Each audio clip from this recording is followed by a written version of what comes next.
할렐루야, 감사합니다. 잠시 기도하시고 말씀 보도록 하겠습니다. 제가 잠깐 기도하고 말씀 보도록 하겠습니다. 주님께서 예레미야 선지자 입을 통해서 말씀하신 것처럼 너는 내게 부르짖으라 내가 알지 못하는 크고 은밀한 일을 내게 보이리라 말씀하신 주님, 이 시간 특별히 우리 사무엘 주의 사랑하는 아들 주님 앞에 올려드립니다. 주님, 저희가 주님 앞에 부르짖으며 기도하오니 주님, 사람이 안 된다 할 때 예수 그리스도께서 일하시는 것이 시작되는 걸 믿사오니 주님 고쳐주시고 주의 은밀한 일을 저희가 목도하게 하여 주시옵소서. 오늘 예배 가운데 기대감을 품고 나온 주의 성도들 주님 축복해 주시고 이 부족한 종의 입술을 주님께서 온전히 주장해 주셔서 주의 말씀, 복음의 말씀만이 전파되게 하여 주시옵소서. 이 모든 말씀 예수 그리스도의 이름하며 기도드렸습니다. 제가 얼마 전에 그 드라이버 라이센스를 리뉴를 했습니다. 갔더니 막 이런저런 인스트럭션이 많더라고요. 적혀 있는데 뭘 적어야 되고, 유학생 같은 경우에는 무슨 준비되어 있는 그 구류돼야 되는 서류들이 있고 막 그러더라고요. 그 인스트럭션을 따르지 않았을 경우에는 제가 드라이버 라이센스 리뉴를 하지 못하고 운전을 하지 못하게 됩니다. 그래서 제가 인스트럭션을 다 따라서 드라이버 라이센스를 감사하게도 리뉴를 시켰습니다. 무엇을 하든지 간에 어딜 가든지 간에 이렇게 인스트럭션, 매뉴얼 아니면 설명서라는 것이 있습니다. 제가 오늘 한 가지 이렇게 매뉴얼 하나 갖고 왔는데요. 이 첫 페이지에 딱 보면 처음 보이는 게 무엇일 거라 생각하세요? 뭐가 딱 처음에 보일까요? 크게 뭐 브랜드 네임 이런 거. 제 눈에는 이게 메이드 인 차이나가 먼저 딱 보이더라고요. 메이드 인 차이나 써 있더라고요. 그 뒤에 가니까 이 제품이 어느 회사에서 만들었고, 그죠? 슈어라는 마이크 회사에서 만들었고, 만들어진 목적이 무엇이고 어떻게 사용해야 되고, 쭉 뒤를 가니까요, 무슨 문제가 있었을 경우에는 어떻게 해결하면 된다라는 트러블샷에 대한 설명들이 나와 있습니다. 어떤 것을 사든지 간에 이렇게 설명서들이 다 포함이 되죠. 전자레인지를 사든 차를 사든 뭘 사든 다 포함이 되어 있습니다. 그곳에는 이 제품이 무엇으로 만들어졌고, 왜 만들어졌고, 누가 만들었고, 또 이것이 만들어진 목적은 무엇이고, 뭐 이런 것들이 나와 있습니다. 제가 이 말씀을 왜 드리는지 대충 이제 눈치를 채셨을 거예요. 제 말씀 제목이 하나님의 말씀을 믿으십니까? 입니다. 근데 제가 여기다 적기는 하나님의 말씀을 믿으시나요? 이렇게 적어놨습니다. 믿으십니까? 하면 너무 강해서 제가 스스로는 요라고 적어놨는데요.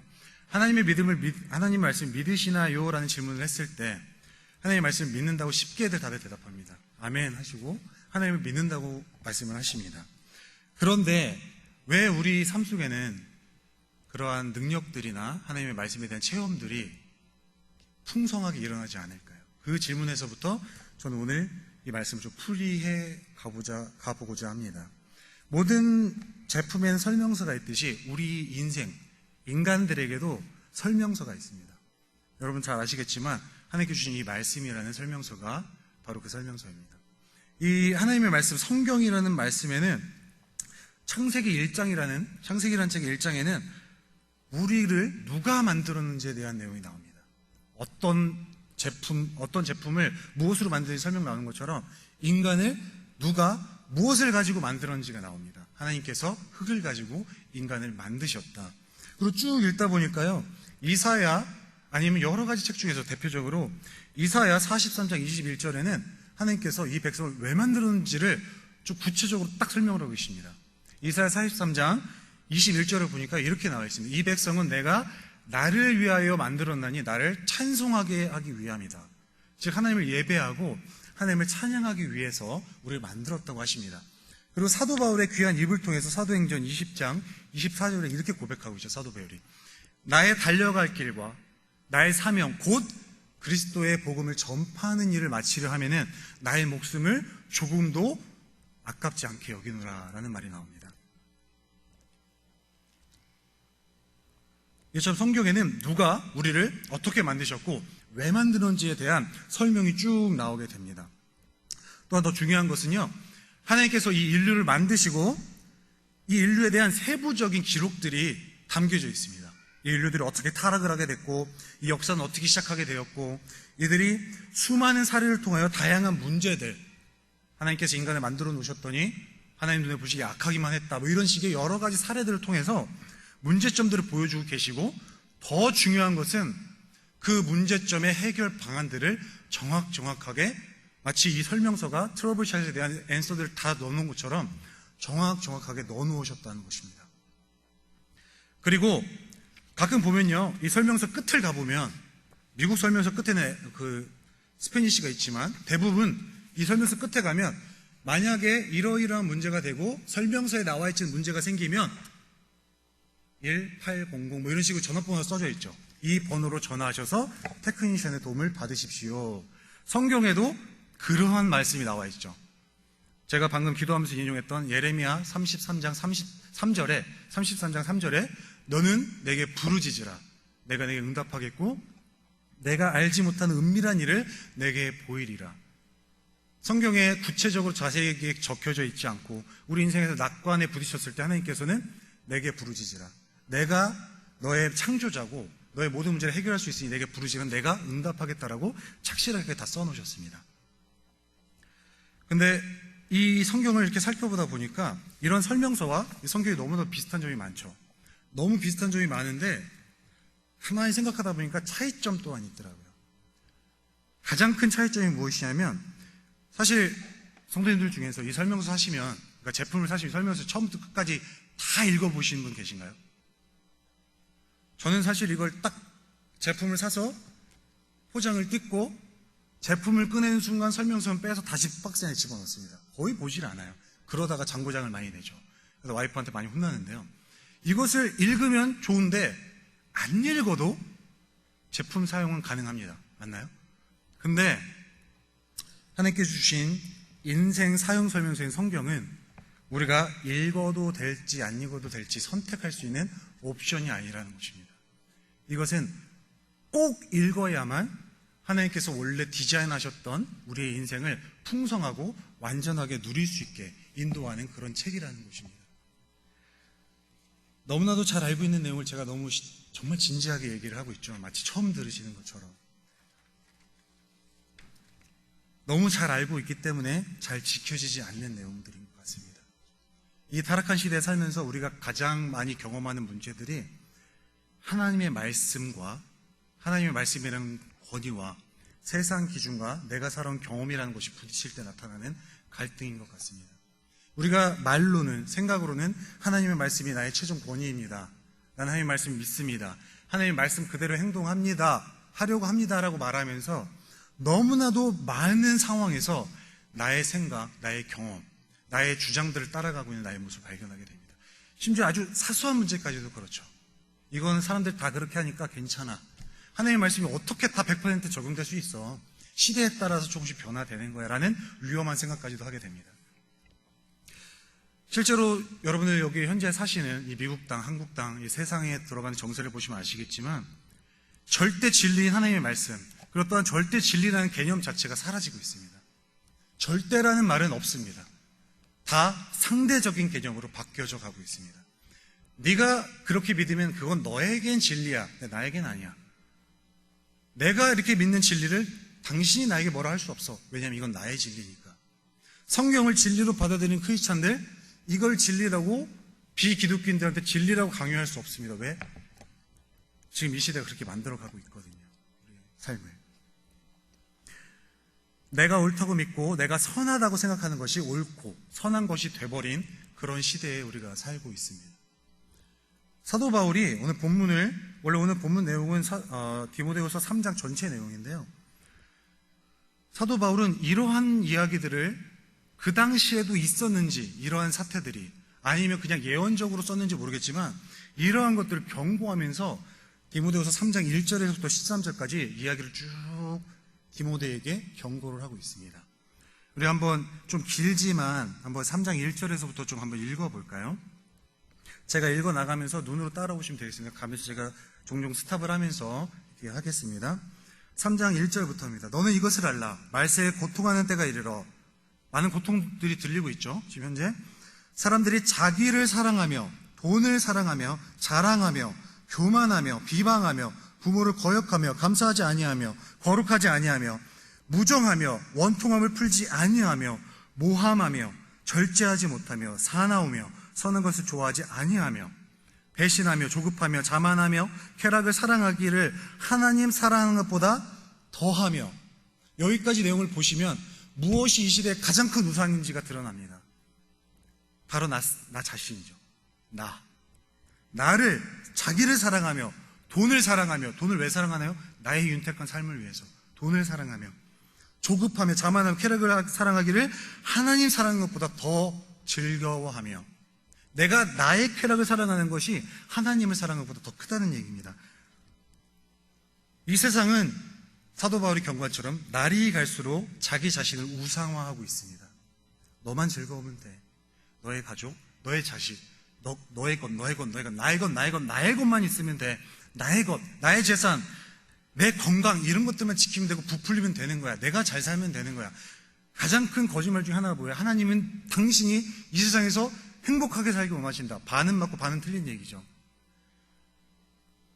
그런데 중요한 것은요, 이러한 세상적인 문화들이 TV를 틀건 라디오를 틀건 어떤 인터넷을 틀건 어디든지 간에 쏟아져 나오고 있습니다. 커머셜들을 보세요. 그 중심에 내가 서 있습니다. 당신의 것을 지키기 위해 보험 들어라. 당신의 건강을 지키기 다 내가 서 있습니다. 건강을 돌보고 나의 가족을 돌보는 건 나쁘다고 말하는 게 아니에요. 그것이 하나님보다 앞서 있는 것이 나쁘다는 걸 제가 말을 하는 것입니다. 이 구절을 읽다 보니까 더 불행한 사실을 발견하게 되었습니다. 여러분, 말씀을 한번 다 함께 한번 읽어보실까요? 5절 말씀입니다. 경건의 모양은 있으나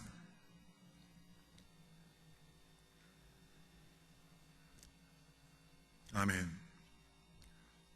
이 내용이 어떤 내용인가요? 경건의 모양은 있으나 경건의 능력은 부인한다. 좀 바꿔서 얘기하면 경건을 흉내는 내지만 그 안에 내용물은 없다라는 내용으로 볼 수 있겠죠. 근데 여러분, 세상 사람들이 경건을 알고 있을까요? 어떻게 생각하시나요? 세상 사람들이 경건한 삶에 대한 비밀, 경건한 삶이 무엇인지 알고 있을까요? 그렇다면 경건한 삶을, 경건이라는 컨셉을, 개념을 아는 사람들은 누굴까요? 그리스도인들이거든요. 사도 바울은 이러한 일들 세상 밖에서만 일어나는 게 아니고 교회 안에서도 일어나고 있을 거고 일어나고 있고 일어날 것이다라고 경고하고 있습니다. 경건이를 무엇인지 아는 사람들이, 경건이 무엇인지 아는 공동체가 그 경건을 흉내는 내고 있지만 그 안에 진실된 경건의 모양이나 내용은 없다. 그런 사람에서 네가 돌아서라. 조심하라는 것이죠. 그리고 또 그 다음 장에 나와 있는 내용인데요.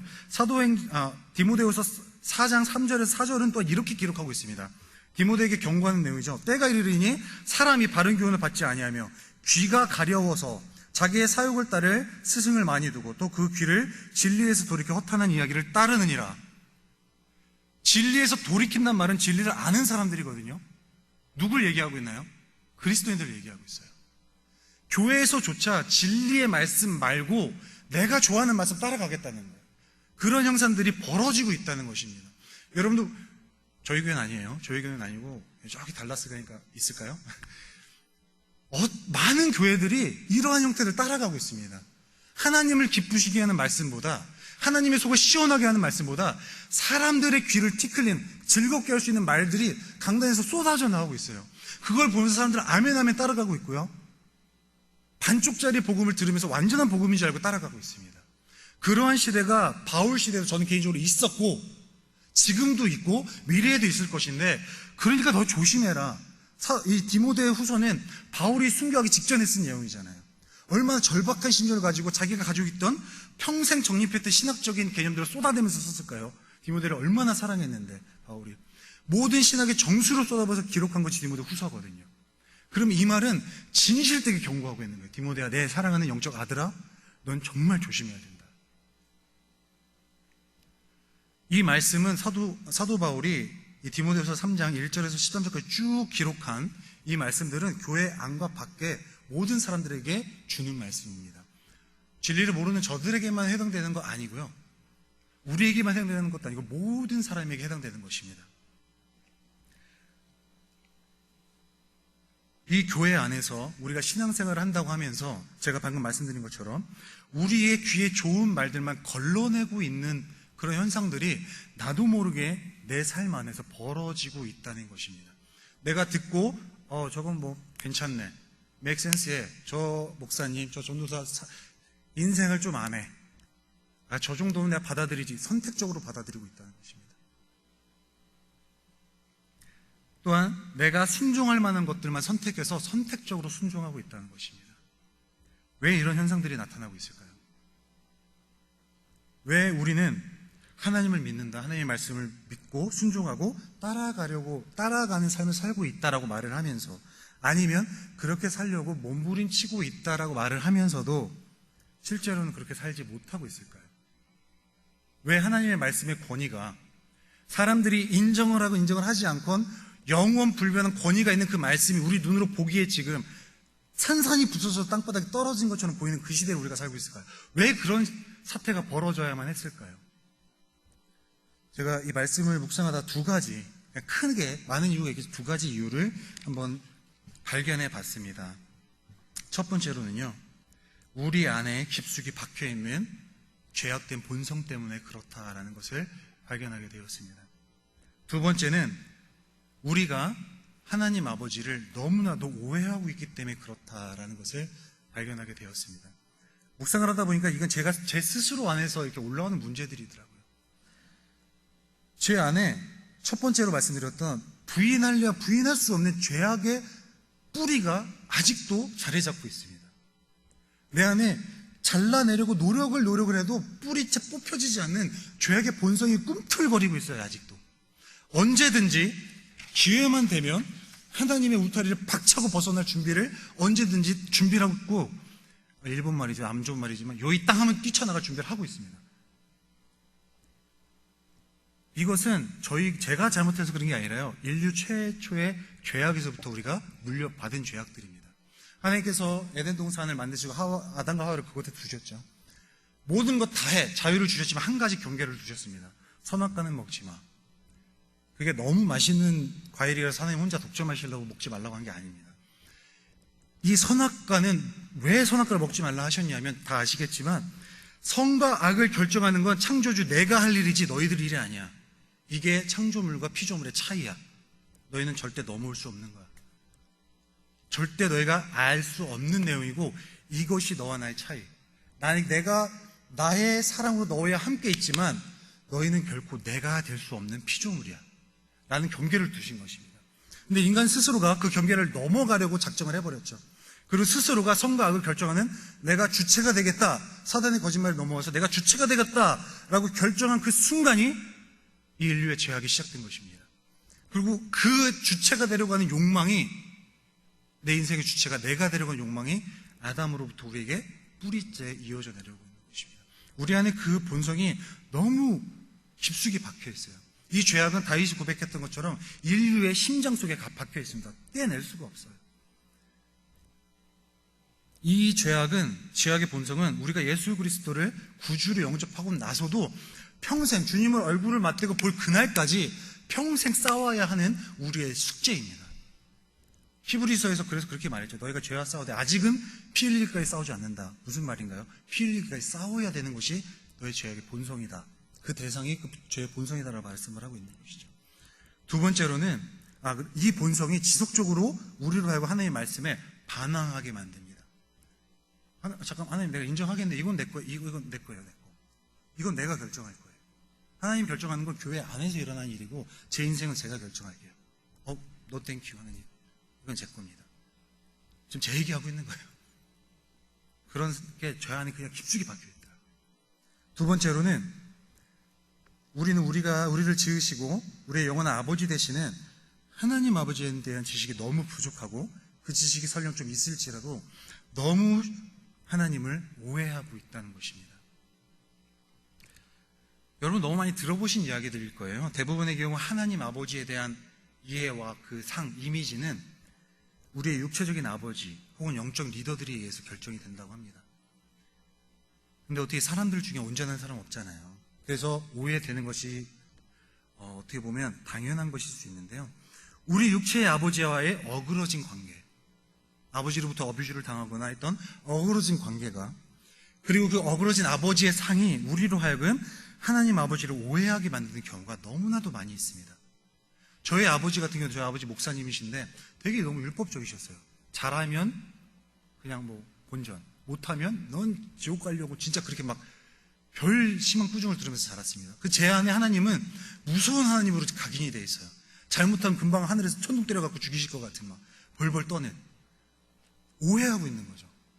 여러분은 각각의 이렇게 오해의 소지를 오해를 하나씩은 가지고 계실 거라고 생각을 합니다.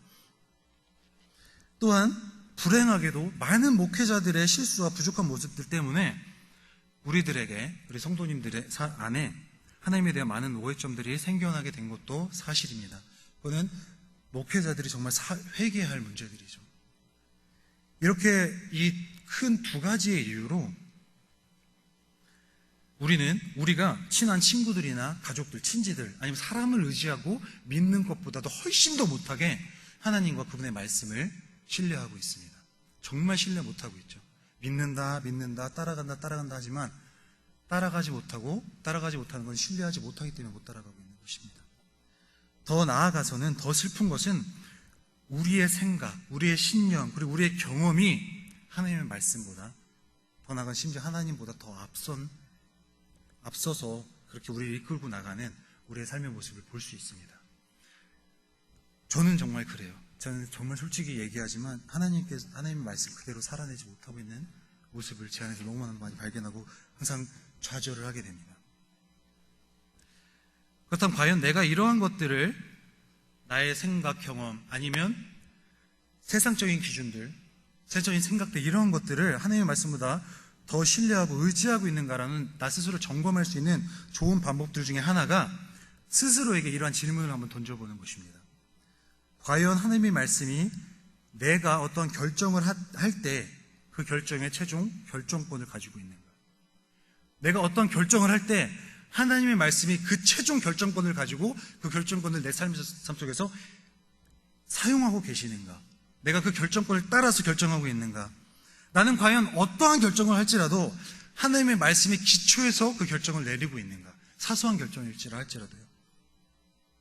아니면 과연 나는 나의 경험과 신념, 생각들에 따라서 결정을 해놓고 그것을 이루어달라고 하나님을 쪼르고 있는 것은 아닌가? 이렇게 점검해 보면 정확하게 답은 나오는 것 같아요.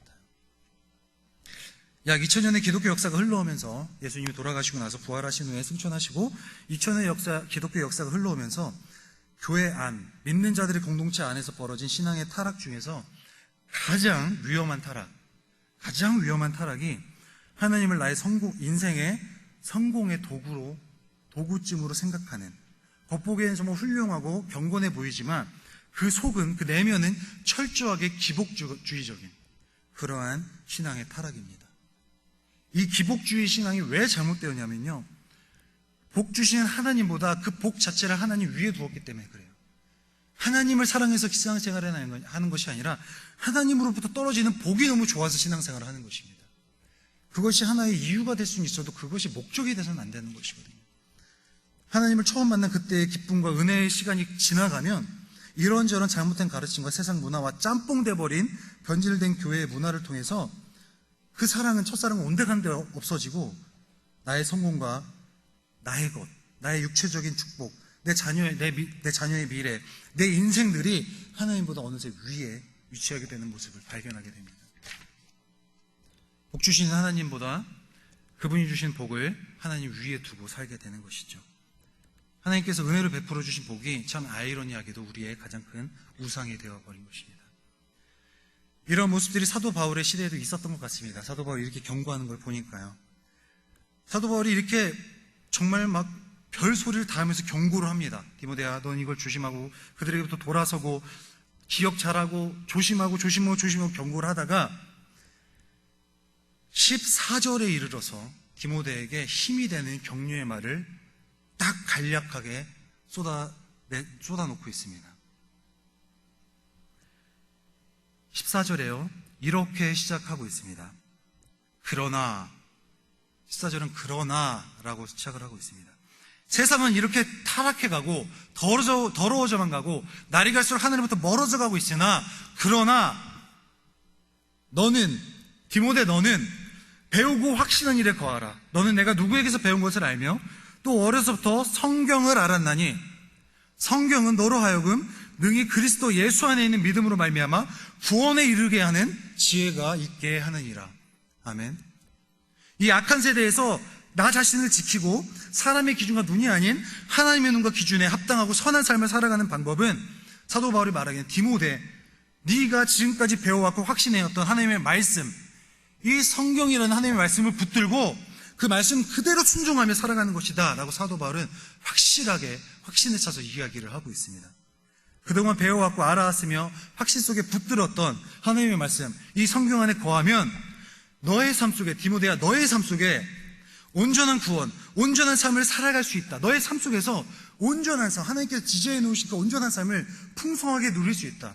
온전한 구원을 너의 지금 이 땅에서도 누리면서 살 수 있다. 사도 바울은 그렇게 말하고 있습니다. 조금 쉬운 말로 성경이라는 완벽한 인생 설명서, 완전한 진리이신 이 인생 설명서를 따라 살면 하나님께서 원래 계획하시고 디자인하신 그러한 온전하고 풍성한 삶을 네가 살 수 있다라고 사도 바울은 그렇게 이야기하고 있습니다. 이렇게 성경에 대해서 중요해, 이게 인생 설명서야 라고 말을 해주면서 사도 바울이 오늘 본문인 16절과 17절에서 이것이 어떻게 그리고 왜 인생의 완벽한 매뉴얼인지 설명서인지를 설명하고 있습니다. 16절 17절 한번 다 같이 큰 소리로 읽어보도록 하겠습니다. 16절 17절입니다. 모든 성경은, 시작. 모든 성경은 하나님의 감동으로 된 것으로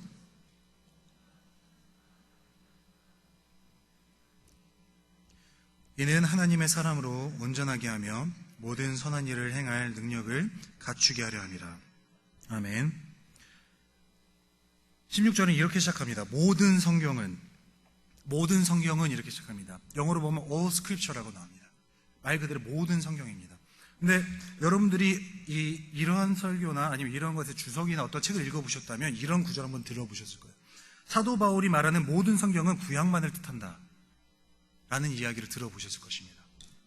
많은 신학자들이 그런 얘기를 합니다. 이거는 구약을 말하는 거지 신약은 말하는 게 아니에요. 사도 바울이 이것을 당시에는 신약이 완성되지 않았었거든요. 그렇다면 신약은 하나님의 말씀이 아니네요.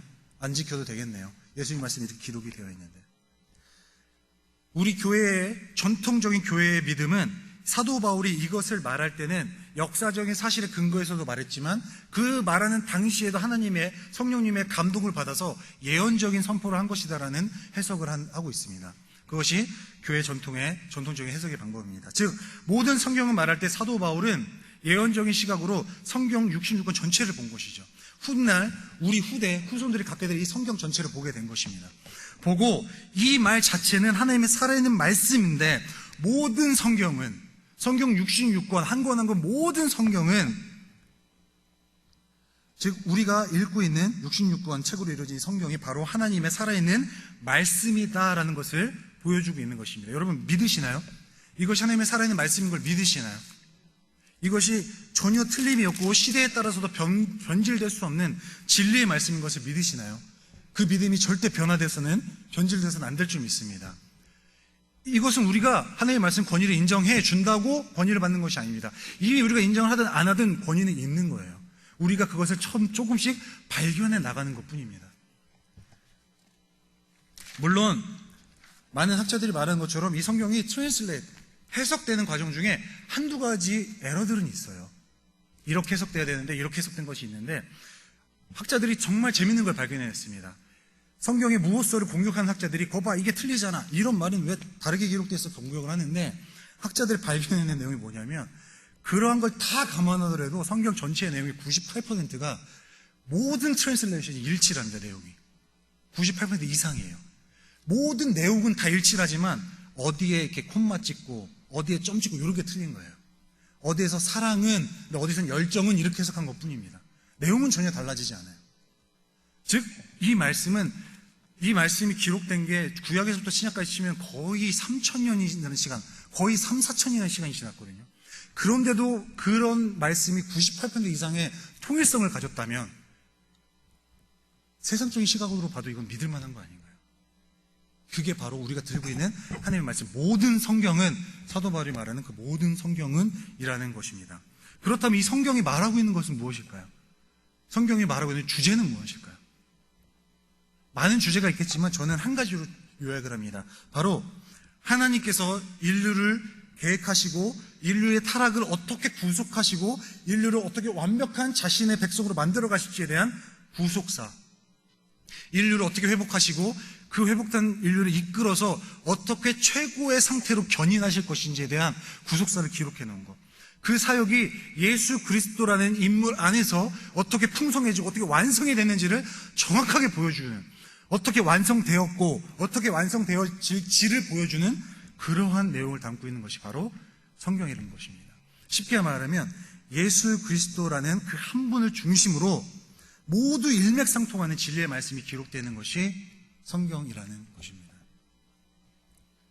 자, 사도 바울은 이어지는 구절에서 그러면 어떻게 이런 완벽한 책이 만들어질 수 있었는지에 대한 설명을 하고 있습니다. 모든 성경은 이어지는 구절에서요, 하나님의 감동으로 된 것으로 라는 구절로 사도 바울이 설명을 하고 있습니다. 영어에서는 All scripture is breathed out by God 이라고 나와 있습니다. 하나님이 숨으로 뱉어졌다는 뜻이죠. 그냥 그대로 해석을 하면. 근데 이것을 조금 다른 해석은 inspired라고 써놨습니다. 영감을 받았다라고 써놨습니다. 원어적으로는 영감 쪽에 더 가까워요. 그래서 여러분 그런 얘기 들어보셨죠? 영감설. 그 축자 영감설이라고 들어보셨나요? 프로페시 갑자기 이렇게 막 기도하는데 하나님의 영이 빡 내려가지고 침이 이렇게 질질 흐르면서 썼더니 예레미야서가 완성이 됐어. 그게 축자 영감설입니다. 자기의 의식은 하나도 없이 하나님의 성령을 꽉 잡아갖고 내가 썼는지 못했는지 기억도 못하면서 이러고 써고 봤더니 와, 완벽한 책이 나왔네. 그게 축자 영감설입니다. 또 한 가지는 기계적 영감설이 있습니다. 하나님이 꽉 잡아갖고 너 이거 써. 안 쓰면 혼나? 이러고 쓴 거예요. 다 써. 하나도 틀림없이. 근데 우리 교회들이 전통적으로 믿는, 침례교에서 전통적으로 믿는 것은 유기적 영감설을 믿고 있습니다. 이것은 뭐냐면 하나님께서 다윗을 보시고 다윗의 인성과 그의 환경과 그 당시의 문화와 모든 시대를 통틀어서 다윗을 영감을 주어서 다윗의 그 모든 정수를 쏟아내서 하나님의 말씀을 기록하게 만든 것이죠. 한 명의 인간, 한 명의 사람, 다윗이라는 한 명의 사람의 인생 전체를 통해서 하나님의 말씀을 녹여내신 것입니다. 완벽하신 하나님께서 이거 정말, 이건 작품이죠. 한 사람의 인생을 통해서 캐릭터를 이용하시고, 이게 유기적 영감설입니다. 저는 유기적 영감설을 지지를 합니다. 하나님께서 하나님 택하신 백성들, 하나님 택하신 선지자들을 세워서 그들의 인생과 그들의 개인적인 특성까지 다 이용해서 하나님의 마음을 표현해 놓으셨다. 그러나 그곳에는 전혀 흠이 없다, 무호하다라고 믿는 것이 전통적인 침례교회의 신앙입니다. 자, 그렇다면 이렇게 되면 이야기가 되죠. 3,000년 혹은 어떤 사람은 5,000년이라는 시간을 성경이 완성이 됐는데 어떻게 이렇게 98% 이상의 일치를 할 수 있냐? 왜 그런가요? 이 성경의 저자가 누구이기 때문에 그런가요? 하나님이기 때문에 그래요. 사람이 아니고 하나님이 이 책을 쓰셨기 때문에 완벽한 무호한 책이 우리에게 주어질 수 있었다는 것입니다. 사도 바울은 그걸 설명하고 있는 거예요. 이 모든 성경은 하나님의 그러한 영감으로 완벽한 책으로 만들어진 것이므로 그런 책이니까 네가 믿고 의지할 수 있어. 근데 이 책이 어떤 책이냐? 뒤에 나와요. 또 이렇게 나옵니다. 이 책은 하나님의 완벽한 책으로서 교훈과 바르게 함과 의로 교육하기 유익하니, 하나님의 완벽하신 인생 사용 설명서로서 우리 인생이 잘못되고 이사야서에 나온 것처럼 우리가 항상 잘못되는 길로 가지만 그것에 교훈을 주고 그것을 바르게 하고 의로 교육하고 그러기에 완벽한 책이다. 그러기에 완벽한 책이다. 쉬운 말로 말하면 완벽한 인생 설명서고 완벽한 인생 내비게이션이야. 어디 딱 치면 어디로 가시오 딱 나오는 내비게이션인 거예요. 그렇다면 왜 이 책이 우리에게 그런 교훈이 있고 바르게 함이 있고 의로 교육함이 왜 있어야 하는가? 제가 처음에 말씀드린 것처럼 우리가 나쁜 길로 가고 악한 길로 가는 우리의 습성이 있기 때문에도 그렇지만 하나님의 목적은 좀 더 큰 것이 있습니다. 우리가 바른 길로만 가게 인도하고자 하는 그런 단순한 목적이 아니라 좀 더 큰 목적이 있습니다. 그것이 무엇이냐면 17절에 나와 있어요. 이는 하나님의 사람으로 선택받은 주의 백성으로 온전하게 하며 모든 선한 일을 행할 능력을 갖추게 하려 함이라. 아멘. 하나님께서 우리를 향해 더 큰 계획이 있으십니다. 우리가 생각하는 것보다 더 큰 계획이 있어요. 우리 하나님의 사람으로 말미암아 온전하게, 하나님께서 원래 창조해 놓으셨던 죄악이 없는 완벽한 하나님의 형상을 온전하게 회복하게 하고, 그 상태에서 하나님께서 원하시는 모든 선한 일을 행할 능력을 갖추게 하기 위해서 이 성경을 우리에게 주셨다는 거예요. 이 성경의 교훈, 바르게 한 의로 교육은 기꺼이 내가 받아들이고 나의 죄악된 모습을 내려놓고 이 성경 안에 거하면, 그리고 그 가르침대로 그대로 살아내는 것이 하나님의 사람 우리들을 온전하게 하며 하나님이 보시기에 선한 일을 행할 능력을 갖추게 하는 것, 그것이 바로 이 성경에 기록된 목적이라는 것입니다. 우리에게 주어진 목적이요. 그렇다면 우리가 온전해지고 선한 일을 행하는 것은 또 왜 중요할까요? 이것은 예수님이 직접 예수님의 입으로 말씀해 주셨습니다. 마태복음 5장 16절에 이런 말이 나와 있어요. 이런 말씀을 하셨습니다. 이같이 너희 빛을 사람 앞에, 빛은 선한 행실이라고 볼 수 있습니다. 너희 빛을 사람 앞에 비치게 하여 그들로 너의 착한 행실을 보고 하늘에 계신 너희 아버지께 영광을 돌리게 하라. 아멘. 우리를 온전하게 하고 모든 선한 일을 행할 능력을 갖추게 하신 목적이 그 일을 통해 하나님께서 영광받기 위해서 그렇다라고 설명을 하고 있습니다. 근데 여러분, 여기서 주목해 봐야 할 것은요, 마태복음 5장 16절이 끝나는 부분입니다. 너희 아버지께 영광을 돌리게 해줄래? 이렇게 끝나나요? 해볼까? 할 수 있니? 이렇게 끝나나요? 어떻게 끝나고 있죠? 제가 방금 말씀드렸는데, 돌리게 하라. 영어 성경에는 let이라고 시작합니다. 원어에서는 명령형으로 시작을 해요. 지금 뭐냐면 청유형이나 제한이 아니라 명령이에요. 해. 그게 네 인생의 목적이야 라고 명령하고 있습니다. 여러분, 제가 처음 말씀드렸죠. 모든 제품에는 설명서가 있습니다. 셀폰을 사든 심지어 조그만 아이들 장난감을 사도 요만한 설명서들이 다 들어있어요. 그 설명서를 그대로 따라하면 그 제품이 원래 계획되어져 있고 만들어졌던 목적에 따라 풍성하게 누릴 수 있습니다. 그 제품을. 하나님께서 우리에게 우리 인생을 정말 풍성하게 누릴 수 있는 안내서를 우리에게 주셨어요. 그리고 이 성경은 사도 바울의 입을 통해서 얼마나 완벽하게 디자인이 됐고 계획이 됐고 디자인이 됐으며 만들어졌는지를 오늘 본문을 통해서 우리에게 말씀을 해주셨습니다. 이 말씀대로 그대로 순종하고 행하면 하나님께서 계획하시고 디자인하신 우리의 인생을 온전하고 풍성하게 경험할 수 있습니다. 그런데 주의해야 될 것은, 여기서 제가 말씀드리는 온전함과 풍성함은 세상의 기준과 가치와 좀 다를 수 있어요. 세상에서 말하는 풍성함, 온전함과 다를 수 있어요. 그러나 우리가 이것을 풍성한 온전함을 받아들일 때는 예수님께서 마태복음 6장 20절에 말씀하신 것처럼 그러한 마음을 가져야 됩니다. 예수님께서 말씀하시기를 너희를 위하여 너희 보물을 하늘에 쌓아라라고 말씀합니다. 땅의 것 보지 말고 하늘 보고 사는데, 왜? 거기에는 오직 우리를 위하여 보물을 하늘에 쌓아두어야 하는데, 왜냐하면 거기는 좀이나 동록이 해하지 못하며 도둑이 구멍을 뚫지도 못하고 도둑질도 못하는 그곳이기 때문에 그렇습니다. 우리가 여기서 풍성함을 누리는 그것이, 하나님 안에서 풍성한 인생으로 하나님 앞에 드려지는 그것이 아무도 빼앗아갈 수 없는 하늘 창고에 차곡차곡 쌓인다는 것이. 짐 엘리엇이 이런 얘기를 했죠. 영원한 것을 위해 영원하지 못한 것을 포기하는 것은 가장 지혜로운 일이다라고 말을 했습니다. 이 세상 영원한 거 아니잖아요. 예수님 오시면 눈처럼 사라지잖아요. 이 영원하지 못할 걸 영원할 것에 포기하고 산다는 것, 정말 멋진 일이죠.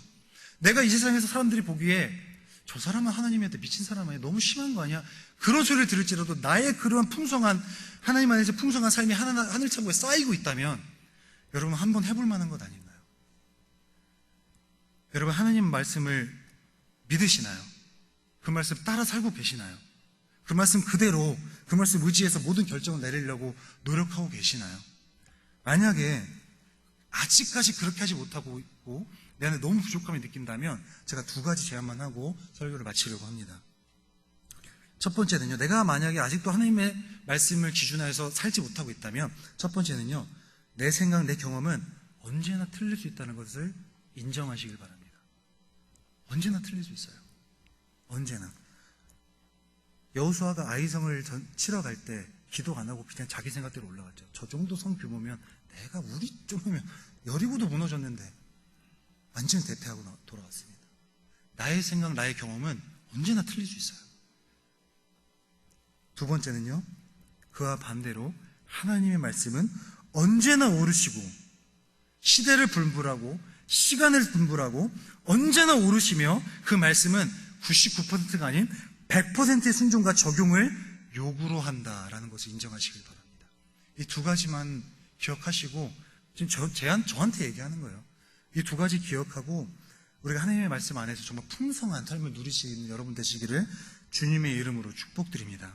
이런 삶을 사셔서 하나님께서 여러분을 위해서 계획해 놓으신 그 선한 삶, 정말 풍족한 삶, 정말 복음적인 삶, 남이 봐도 예수님의 향기가 팍 느껴지는, 정말 그 예수님의 향기 때문에 질식해서 그 향기를 받아들이지 않으면 안 된 그런 아름다운 삶이 되시기를 예수님의 이름으로 간절히 축복드립니다. 함께 기도하시겠습니다. 하나님, 우리가 많이 부족하고 쓰러지고 넘어질지라도 주님께서는 우리를 다시 붙잡아 익혀주시는 것을 우리가 주의 성경 말씀에서 보아합니다. 주님, 우리가 주님의 말씀을 의지하며 그 말씀 그대로 순종하며 살아갈 때 왜 이렇게 힘든지요, 주님. 세상살이가 너무 힘들고 당장의 금전적인 문제들, 내 숨을 턱턱 막고 있는데 하나님의 말씀에서는 그런 거 다 내려놓으라 하시는데 어떻게 이게 현실적으로 가능한지요, 주님. 하지만 주님, 베드로가 폭풍에서도 그 배에서 한 발을 내딛었던 것처럼 우리가 한 번이라도 그것을 시도하고 하나님의 말씀 붙들고 내 몸을 폭풍 위에 던지는 시도를 하게 하여 주시옵소서. 그렇게 나 자신을 모두 포기했을 때에 하나님께서 우리가 감당 못할 것으로 채워주실 줄 믿습니다. 하나님께서 주의 말씀을 통해서 약속하셨던 것처럼 하나님께서는 우리가 하나님께 드린 것 까먹지 않고 배로 채워주신다 말씀하신 그 약속 믿고 나아가오니 우리가 이러한 결단 내리는 삶을 살 수 있도록 우리 삶 속에 풍성한 은혜로 채워주시옵소서. 내가 하나님을 절대로 떠나지 않도록 주님의 놀라운 은혜로 나를 붙잡아 주시옵소서. 그 가운데 주의 말씀이 있게 하시고 그 가운데 주 예수 그리스도의 보내주신 성령님이 있게 하여 주시옵소서. 이 모든 말씀 예수 그리스도의 이름으로 감사하며 기도드렸습니다.